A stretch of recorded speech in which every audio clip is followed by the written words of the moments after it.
podcast.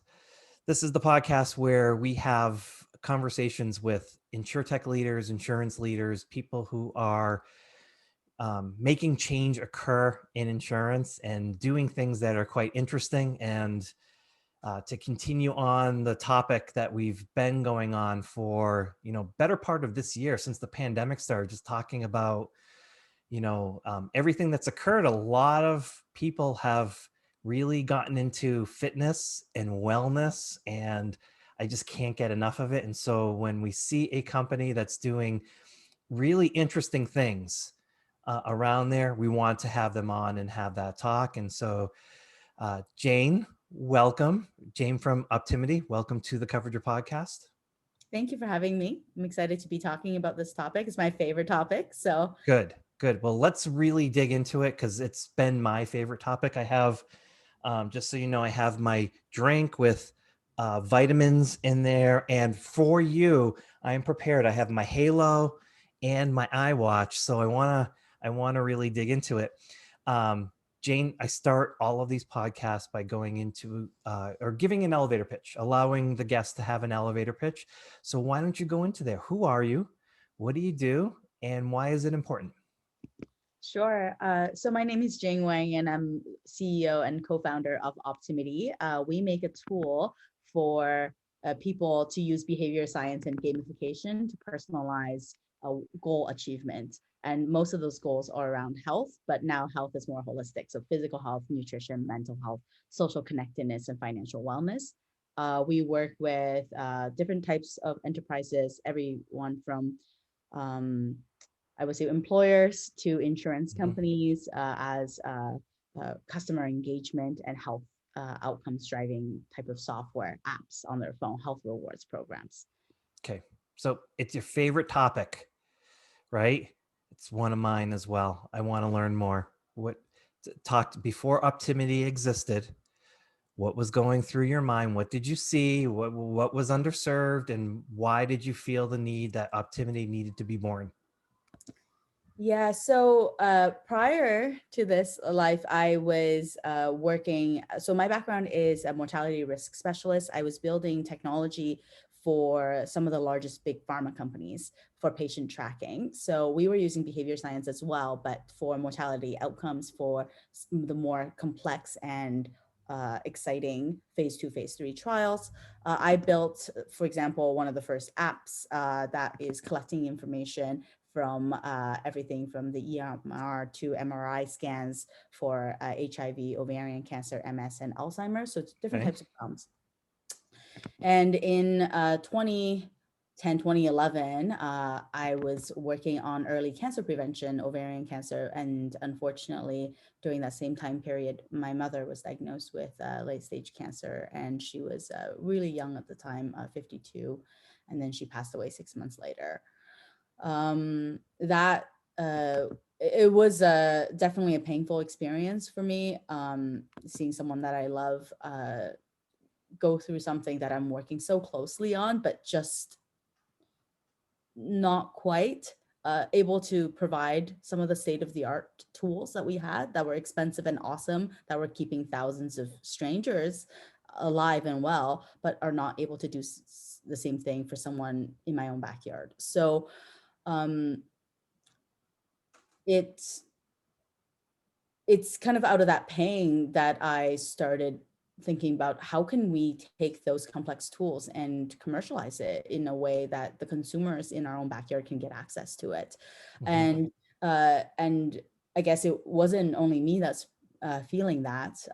At the same time, Apple had just released Apple Health Kit, and then there was this little Fitbit company coming out from Silicon Valley. And I'm like, wow, like there's really big market forces here to democratize the data and to be able to allow someone, the consumer, to get access to it. So since 2014, which is when Optimity has came to life with me and several other co-founders from the tech scene, we decided to make this tool, and we've been on this path to think about how do we commercialize it in a way that's self-sustainable and that will also be able to really fulfill our mission to have one in three people in the world, basically it be a tool in every single household. Yeah. So how have you done that? So talk about that aspect of it. You're balancing a little, you're on a tightrope, right? There's the commercialization because you need that. Again, you talked about self-sustaining. It was roughly a brand new market. As these tools are starting to come out, it hasn't really been figured out how everyone can see the benefit of it, but to extrapolate that to various commercial entities to figure out here's the value that this can create for you. Walk us through how you connected some of the dots. How did you commercialize that for Optimity? And if you can give us like a sneak peek of uh, the value creation and the value capture elements of what you're doing. Sure. So I think you're asking two questions here. Is like, one is what's I going think I on. asked five, but I can't help it. I'll try to condense it into two. Okay, please help me. Okay, so I think the first one you were asking was what is the market kind of innovation journey for a tool like Optimity? And then I think the second one you were saying is what is your business model, or what's the secret apart Sure. about the commercialization. So answer it in that perspective. I think the first one is it was very interesting 2014 because I think it was a passion project for a lot of different companies, and you can see some of the models work and some of the models not. And I found that when we first came on the market, it was as a corporate wellness tool. It was an employer tool, and the employers that really got it were the ones that either had, the Affordable Care Act came out that really had really cost issues, or the ones that are very forward looking that said, hey, this is the right thing to do. We're going to, improve benefits, and this is part of the benefits that we should offer. So we were able to get good traction. I think we, over 3-4 years, were able to get to about like 2 million in revenue in just that business. Wow. Okay. We serviced about 100 different clients on the employer side, and it was really awesome. But what I found was that Can I stop you for a second? So initially, are you saying that you were working directly with like corporations, and so as like a perk or benefit to the employees, something like that? Yes. So they would buy the program.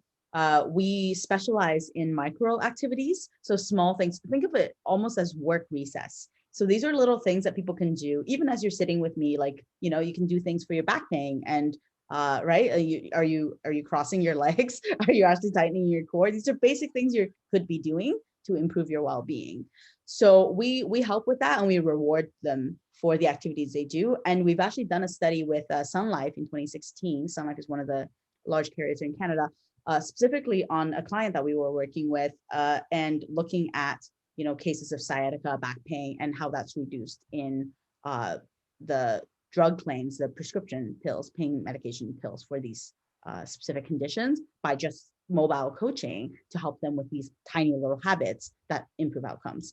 So that was the core use case, but it really took the awesome employers to be able to do that. And we were growing at a rate where I think it's kind of good, but it's not, it will take me, for example, if I'm a math person, so it'll take me like 65 years to get to the mission of being in one in 3 people, Canadians or US people's hands. So like, that's way too slow. I'm not, I didn't wake up. You're a math person and you're impatient. Absolutely. Right. Okay. So I'm very interested in getting something out in my own lifetime. So what we decided is, hey, we have all these cases, really good case studies, and with the carriers who are really putting their brand behind, healthy living, Sun Life being one of them, but there's so many others that are doing that. We started having conversations, especially we established our office in Silicon Valley, so our San Francisco office, and we found that through a few different ecosystems, all these insurance companies from all over the world, Japan, Canada, like, Latin America, so on, Europe, coming to the Valley to look at solutions. So we were able to present our solutions to them. And lo and behold, within a year, we had 6 insurance carriers that were looking to pilot this type of program. So in the US, or I think our first one was a carrier called Emeritus, and they were amazing. And they were just very, very nimble, mid-sized company, and they had this vision of adding value back to their policyholders. And that was our first life insurance project. And that has been amazing as a start because it led us into a much larger population to start with. So we're looking now at tens of thousands instead of just a few thousands. So tens of thousands, and then for each account, so on. So that was great. And then COVID happened, and we were able to, just before COVID in 2019, we bought a consumer company called Carrot, Carrot Rewards. And we bought them because of two things. One is that their technology was science-backed. So it had good behavior science that worked with our behavior science model. And then two is that they had over 1 million Canadians on their platform. So like, for example, the city of Toronto or Vancouver had 1 in 9, 1 in 10 people that had the app on their phone. And I'm like, wow, that's great. This, you know, helped me accelerate the mission, which is to be on all these people's, you know, hands. So we were exploring the model, and COVID happened.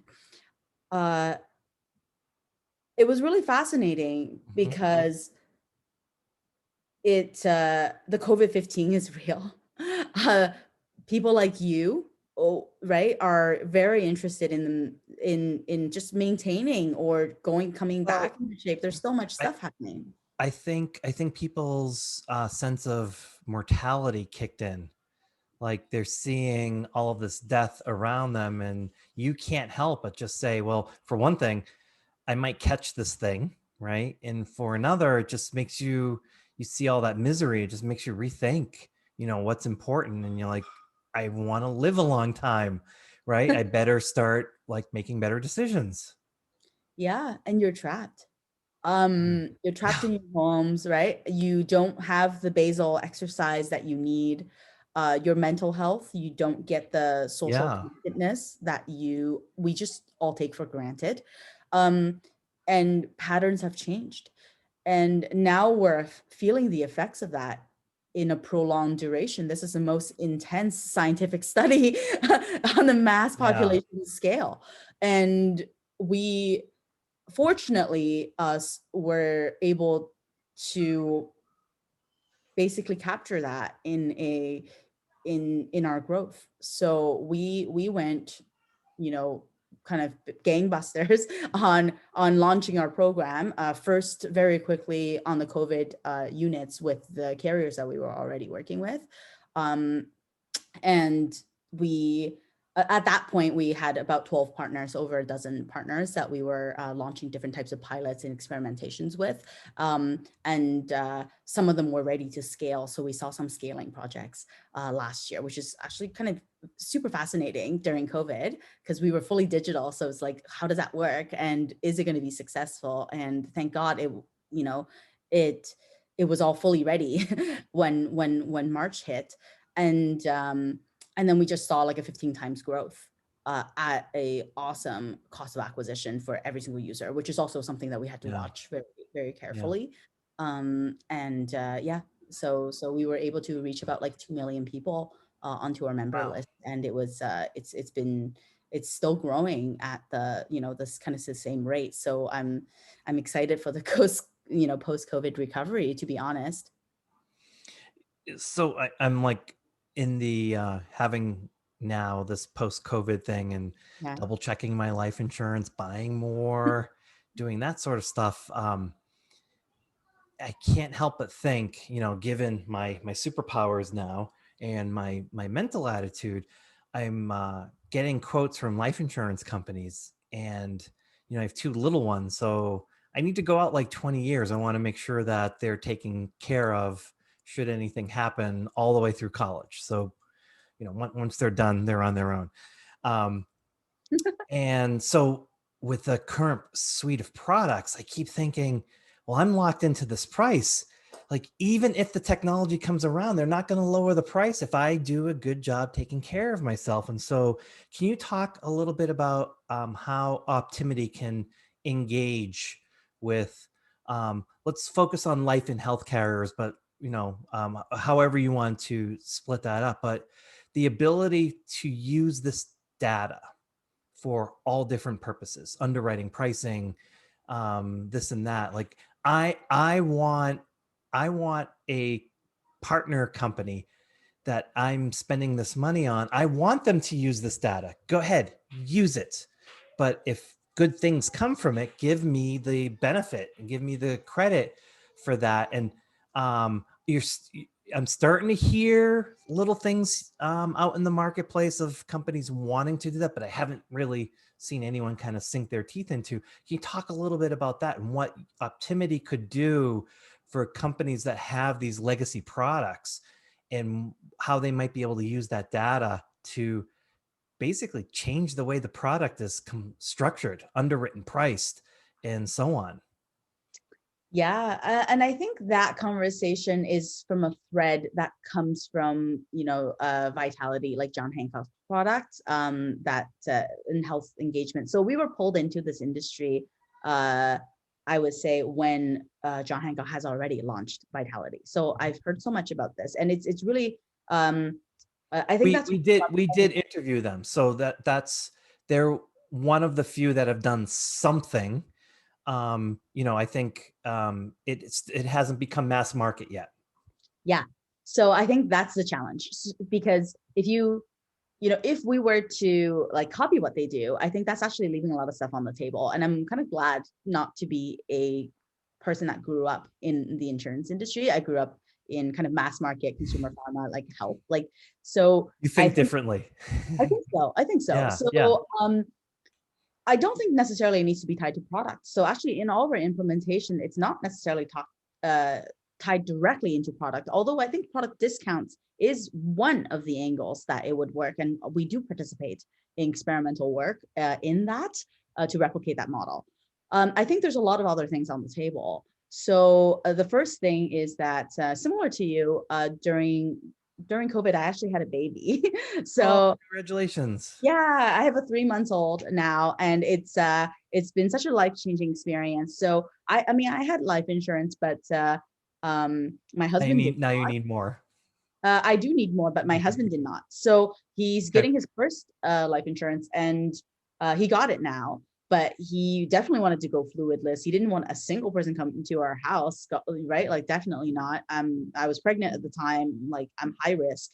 Um, Definitely not going to do that. So we were looking for carriers that offered that. But how do you be a carrier that offer that, but at the right rate? And also, like, we need a certain amount because we also bought a new house. So with all those things, I think that's where a product like ours actually shined, where we were collecting a lot of this information. We are already consistently updating that. So these people basically pre-qualified into a product, and then you can put them through another form, I suppose, of accelerated underwriting, but they can get the coverage they want at the higher amount. Like, we were covered, I think, up to 2 million. So 2 million is so before, I think, COVID, if you wanted to go accelerated, it's like 500,000, maybe one. Like, Sure. people Yeah. moved it up, so that's been awesome. And kind of replace or augment the profile of the applicant to be Well, able to let's say you're good. let's let's pull on that. Okay, Yeah. so that's really interesting. The traditional life insurance application with the medical exam. So there's, blood test and urine and all of that. How can it augment, or how can it replace? I'm extremely fascinated with that. I think like the medical exam is probably one of the single biggest hurdles to preventing people from getting life insurance or getting more life insurance. Talk about the data you're collecting and what that can do to the traditional offering to augment or replace. Yes. So the information that we have is everything from basic step count. So we've worked with reinsurers in supplying the data. We have one of the largest data sets, like trillions of data points. So 2.2 trillion, I think, was the number that we supplied last year for overall just like step count information. And that is correlated to activity level. So you have that as a, super easy baseline thing to do.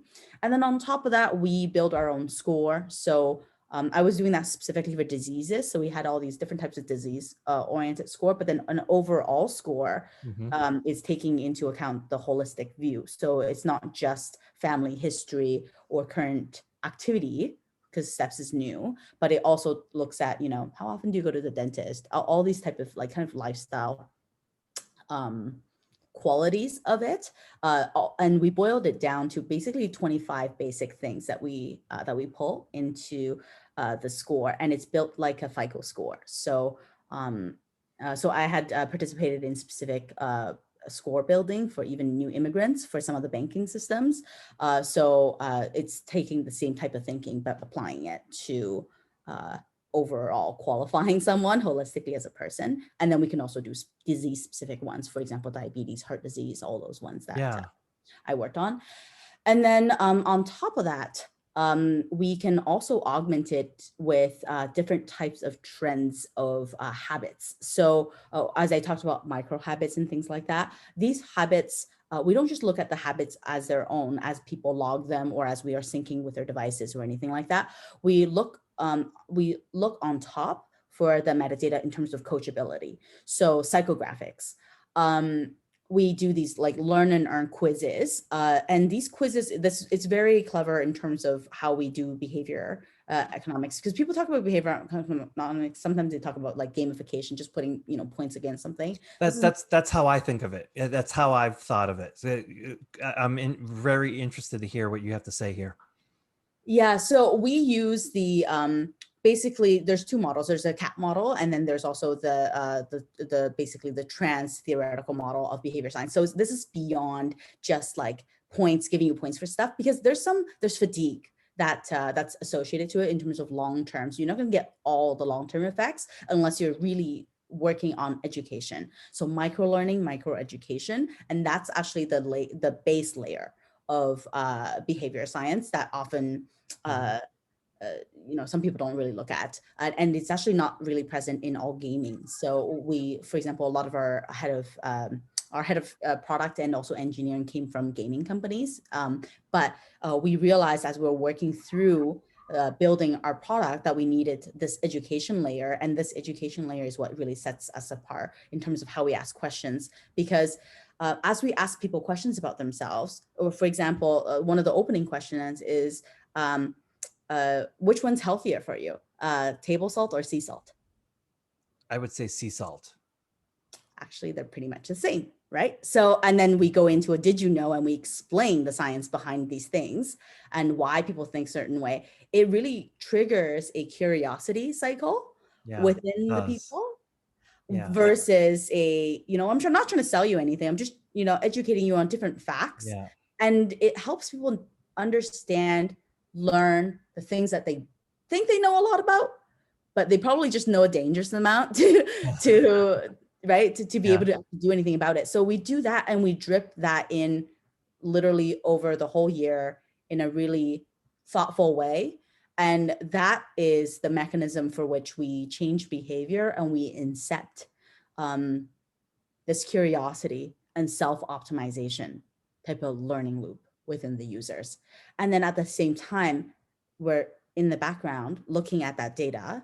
And guess what? The people that invest in themselves, they want to learn, they want to action, they want to track, their score goes up because That's what they're I changing. want. Yeah. Yes. Directionally That's changing. Those are the best patients that you want, and those are the best people that you want to have your policies. I'm highly coachable, Jane.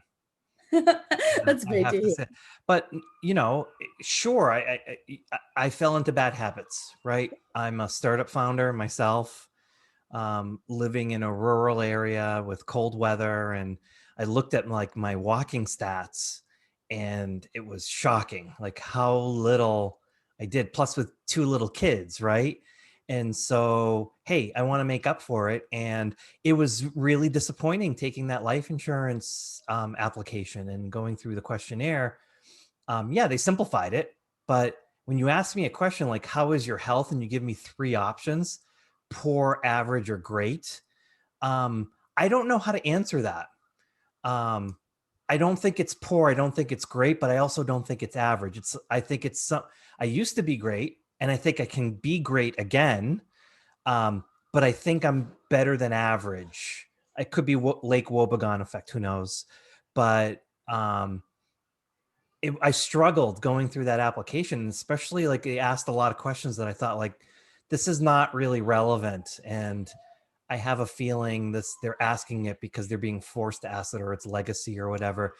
And the stuff that you're collecting is a lot of it just really goes into really shows underlying motivation to do stuff. I like how you brought up dentistry, right? And I think it makes a big deal because it shows if you're taking care of your teeth, and you're probably the kind of person that's taking care of other things too, you know. And but I was disappointed with the life insurance process as I'm going through it now, because I felt like there's that they're going I'm going to get classified in a particular group, and there's nothing I can do to change it, even though I want to, and I'm eager to. So I could. So the rate today is not going to like give me another year. And I think I could really get into a different category, but I won't have that chance. And I just found the whole thing disappointing. Yeah, you're touching upon like so many nice, really little, points in there. So there's two that I can tell you that really also resonates with me, and also some of the clients that we work with, some of the carriers. One is, working on products that service either like diabetes or service heart disease, like people that will normally not qualify for anything. Does directionality help them do that? So, those are definitely curiosities as well. And then, the other part too is that if you can tease out that type of personality out there, how many of them are kind of like my husband? Like if like, I don't know, I don't, who would sell to him? Like I don't even know, because he wouldn't talk to. He doesn't answer his phone. Like he doesn't answer the cold calls. Like, do you think he's gonna go to a strip mall and talk to an agent? I don't think No. so. He's on his right. Like, And I'll tell you, the only reason I started doing this now is one, my wife's been like, you got to do this. And I did not want to deal with an agent. I did not like I made a mistake of putting in my information to like one of those aggregation services. I couldn't stop them from texting me. Like they wouldn't leave me alone. And so as I saw these companies like Lemonade and others go online, I'm just like, okay, well, I'll do that, because if they're anything like renter's insurance, this should be easy. And it wasn't, right? So it's better, but it's still like, it still has the aspects to it, still don't necessarily jive with the modern day consumer like your husband or myself, that we need it done in a particular way. yeah, I think that's true. And it's also interesting that we are more well-rounded in the people that we serve. So I'm not actually locked into just being an insure tech company, because we actually work with grocery companies and other retailers to round out how we work. So for example, Samsung is a partner of ours, just beyond the gadgets as well. So how it works is that we are actually we're the consumer offering that we launched is more like a marketplace in a way. We would work with the, health gadgets, healthy food subscriptions, right? Like the Hello Freshes of the world, or even like the Pelotons of the world and things like that. And we would reward the user for any sort of habitual activities that they do. So if they have a subscription to something, that's a habitual activity. Excellent. You'll get points for that. Or we also do demand gen for them as well, because it's like, yes, I like my meal kit, but hey, you do smoothies as well? I will totally buy a smoothie. That makes sense too. And I'll get extra points for that. So it's right. So it's a curated place for them to be like, okay, this is easy. I can click on and kind of increase my basket size for all the healthy things that I'm doing. And what I find that's good for is that this no longer becomes just I mean, we do have white labeled version of it for some of the carriers, and that's great, Vitality style. Mhm. But I think the fact that we have a consumer offering that kind of feeds into the enterprise offering too, it helps the user get more value. They're on it for a long time. We've proven that now 5 years in the running. Right. So like we have basically 200,000 monthly active users. So it's huge, right? So they're going through and playing around and discovering their own habits, and they do that. And life insurance is only one thing that they could do, Hmm. or their health insurance or anything like that. And that's totally not where we stop at. So for example, we do work for financial wellness, and that always has been, we use it in scoring. We always do. We've, as an industry, people have always looked Yeah. at, that types of stuff. But for the consumer, they don't really connect the two. And when we ask them about, everything from tax to all these things, they're thinking about overall planning. And when we do the New Year, New You, especially for 2021, so many of them not only wanted to make physical health changes, they also had all these financial goals. Moving into a new house being one of them, a huge one. Being able to, change their environment, adding a new gym, like things like that, like very tangible intent information. And then we were able to basically leverage that into everything from a home insurance conversation to, or just tap through and buy, to other sorts of connections to wrap our hands around that user. Do you work with any wellness communities? What do you mean by wellness communities? Just online groups where people get together and they encourage one another to do stuff, right? I'm seeing more and more of these kind of pop up. So David Goggins is one of them where he went from overweight person to like the ultra marathoner, and has begun to encourage like this big movement where people are getting online and just like following his kind of path to do that. But I've gotten connected with the Go Ruck family, which is the backpacks. You put weights on them in them and you can just go for a walk and make your standard exercise a little bit more challenging. And there seems to me like a really good there's an overlap there of intention of what you're trying to do on the tech side and what they're doing on the activity side, the group side. That piece, it seems like there's a good fit to kind of combine these all. Yeah, that's a really good idea. I know my marketing team is working with a lot of different, I would say everything from influencer. We have a lot of mom influencers and stuff like that. Because we're all, like, I guess a new secret is that we are launching a pregnancy content set this year. We've beta some of it last year during Awesome. my time. So yeah, really good. So my marketing team is doing that. So I do think that there's a lot of uh, I would say consumer pull to that type of community.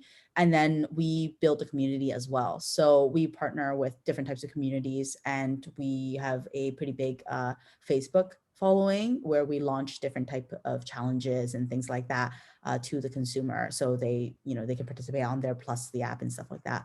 So And contests with cash prizes? yes, Really? yeah. Oh, I was just joking. No, serious. Like cash Oh, prizes, that's digital, you fantastic. can get a new Samsung phone. Like, yeah.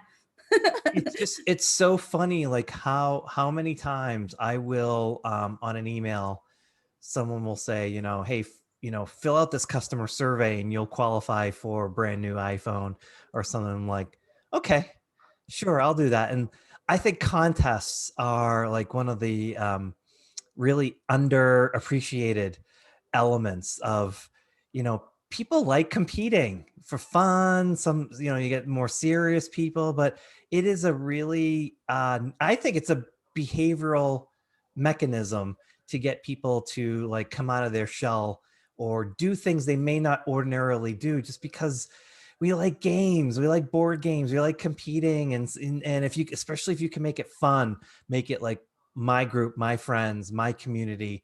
Now it's like we're in this together, like let's do this in win or lose, but I'm gonna win type of thing. It becomes really fun.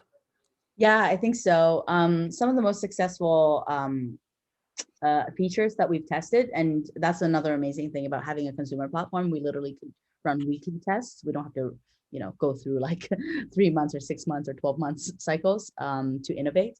I think what's really cool is that we did this step together challenge. So this is not so there's always been competitions, step like competitive things, but collaborative, right? Like one of my favorite board games is Pandemic. It's a collaborative game. Mhm. So um, we were testing different types of systems with that. So step together is you and your friend together, and between the two of you, you have to hit 10 within 2 weeks, 10 times your step goal. So if your buddy is really carrying the team, he or she could be doing 7 times and you do 3, you'll feel bad, you'll change your behavior and so on. So that's been one of the things where we systematically reviewed the increase in step count in physical activity. It's been driving it up. And we actually have PubMed studies. We've been supplying some of the biggest data sets for research studies on just population health. And especially using our app. So that one just got published, I think, in February this year. And then there's another one, I think you talked about, rural. We actually did the study for rural activity between comparing urban and rural. And surprisingly, I thought like you, I thought rural is going to be much worse. It's not. The only group that the physical activity is much lower, statistically significant, was rural females with chronic disease. And that just made me sad. And there's a lot of work that we can do to help that specific group, but that's the lagging group But where, you'll have that data, yeah, right? Like you'll have that data, and then you can then laser beam focus on that. It's like, okay, how do we specifically help them? And that's an element that's been, I think significantly missing because we haven't had the data. So you lump people into these big categories: diabetes, heart disease, overweight, whatever. And but rural women are, they're probably, because that there's probably things that you can do that will register with them to get them excited, to get them motivated, inspired, whatever, to do the right things. We wouldn't have known that. That would have been like a subcategory, a small number, and I think everybody would have just shrugged their shoulders because it's not the low hanging fruit. It's not the easy stuff that's just sort of sticks out like a sore thumb.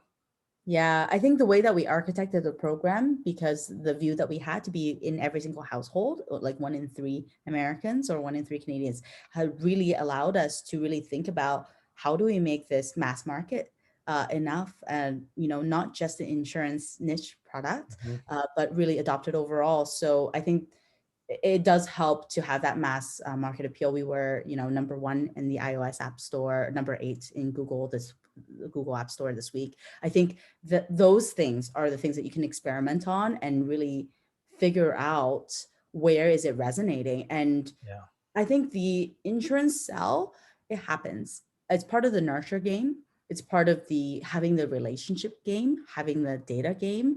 Uh, I think tying it directly product is one way of doing it.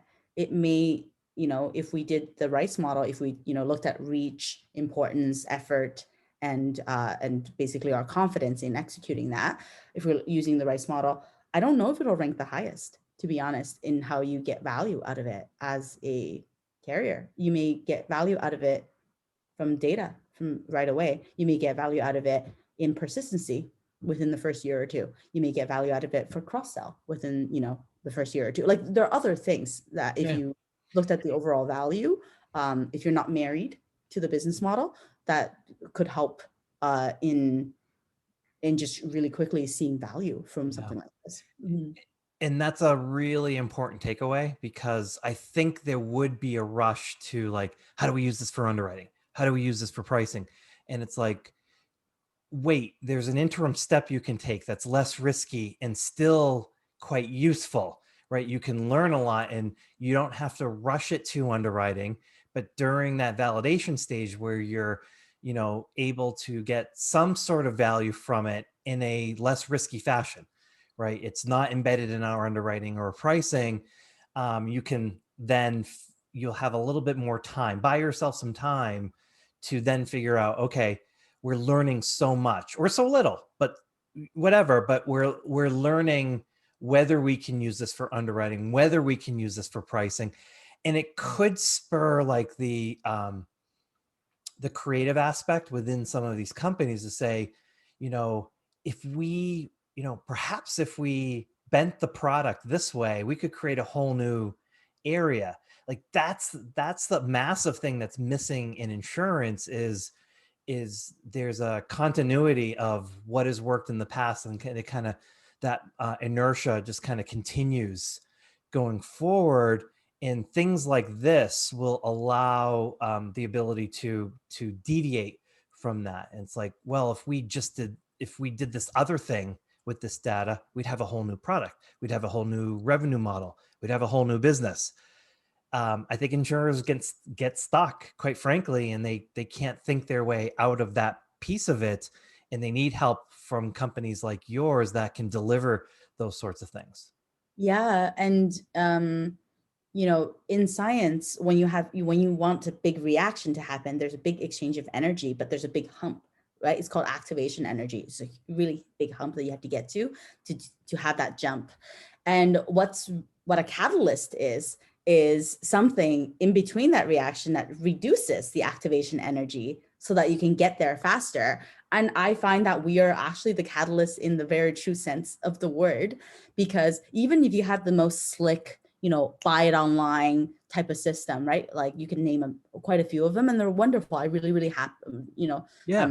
super, big applause to, Ladder, Ethos, like Yes, Haven, all completely. these companies that do Yep. these things. It's wonderful and it's good. But if you look at their cost of acquisition, it's still gigantic, because the consumer is still making that big jump.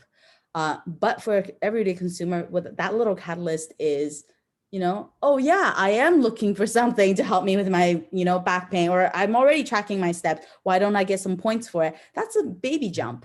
And then once they get into that, you now have bought yourself years of having a conversation with them and doing that. And the monetary CAC is a huge difference. I can tell you it's at least a 10, 20 fold difference between what they spend and what we spend on CAC. So it's very, I think for all business reasons, I would challenge the insurance, like smart people to kind of unpack and unlearn the things that they have, and to start thinking about things like the scientist in terms of experimentation.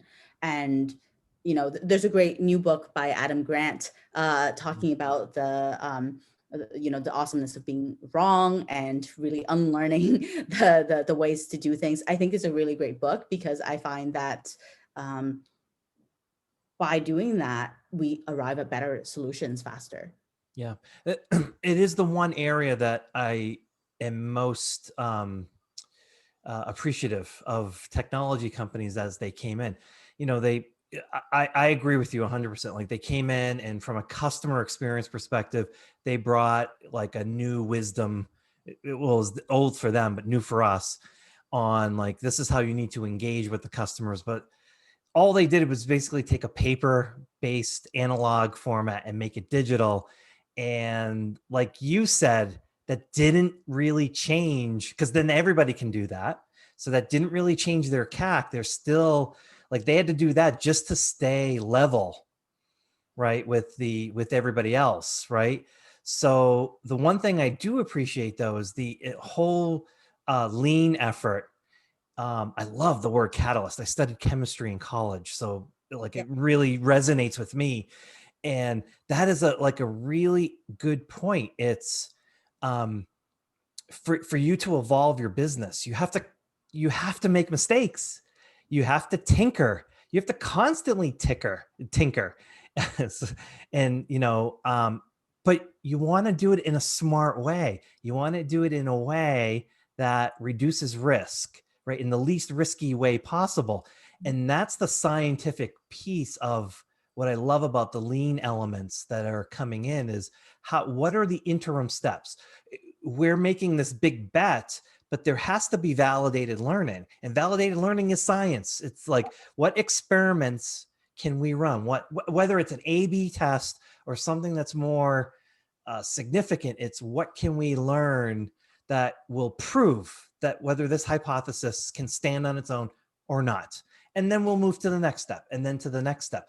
But if you're afraid to fail, like if risk is hey, we're going to launch this thing, and if it fails, my job's on the line, then maybe, that's I think that's the area that you're kind of hammering on is we need to rethink that business process. If that's the case, that's not the right process. Like, let's bring it back to something that's a little bit simpler. And I think the technology companies that have come in and brought like a more scientific based approach, that's like, yes, insurance companies, pick this up and run with it. This will teach you a lot about how to make your business more resilient and robust. Yeah, and I find that the clients we work with are like really bought into that. And also, I think it's kind of the anti-marketing, like not just marketing type of thought, because I think there is, the bad habit, the old habit is to, you know, uh, buy something that doesn't change and then announce it really, really big after a big process, and then like wait, right? Like that's kind of like what, and then you're locked into that. And that's still, I would say, it's normal, but it's still kind of most of the majority. A lot of people are like that. But Yeah.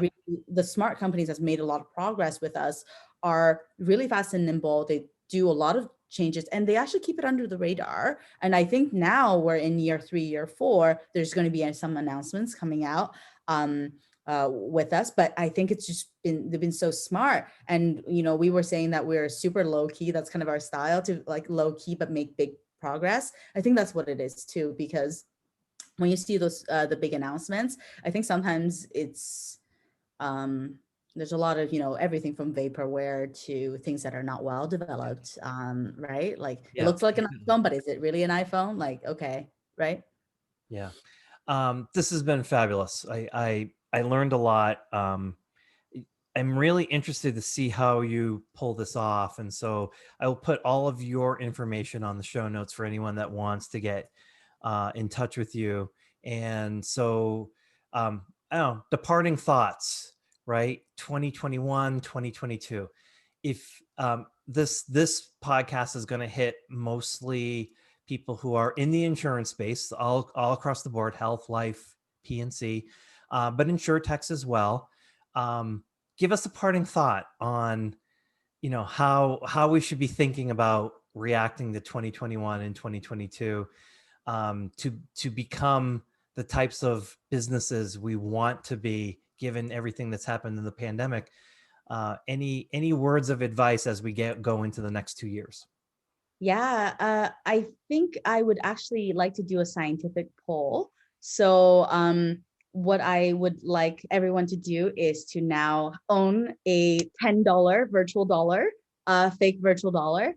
And if you could just let me know, I mean, you can directly message me from Nick's, the info that you're going to share. But I want to know, how would you spend that 10 virtual dollars on the initiatives that you have to make it more relevant and make it better for, if you're betting on the future, how would you divide up that $10 on the different work that you're going to do?